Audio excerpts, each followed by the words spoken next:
ಸತ್ಯಮೇವ ಜಯತೆ.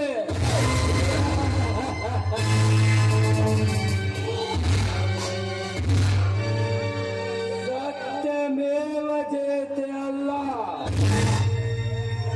ಅದು ಸತ್ಯಮೇವ ಜಯಂತಿ.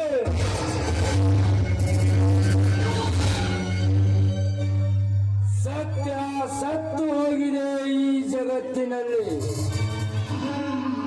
ನಾವು ಸತ್ಯ ನ್ಯಾಯ ನೀತಿ ಧರ್ಮವನ್ನು ನಿತ್ಯ ಎತ್ತಿ ಹಿಡಿಯಲು ಹೋದರೆ ನಮ್ಮಂತವರ ಕುತ್ತಿಗೆಗೆ ಬರುತ್ತದೆ ಬೃಹತ್ ಆಪತ್ತು.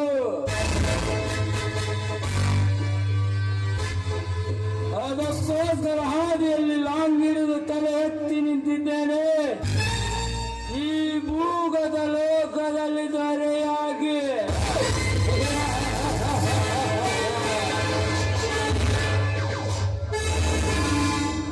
ಮೋಸದ ಜಾಲ ಬೀಸಿ ಪರಪುರುಷರ ಆಸ್ತಿಗಳನ್ನು ವಶಪಡಿಸಿಕೊಂಡು ಸುಸಂಸ್ಕೃತ ವೇಷ ಧರಿಸಿ ನಾನೇ ಪುಣ್ಯ ಪುರುಷನೆಂದು ಮೆರೆಯುತ್ತಿರುವ ಅಮಾನುಷ ವ್ಯಕ್ತಿಗಳನ್ನು ಈ ನನ್ನ ಲಾಂಗ್ನಿಂದ ಕತ್ತರಿಸಿ ಹಾಕುವುದೇ ಈ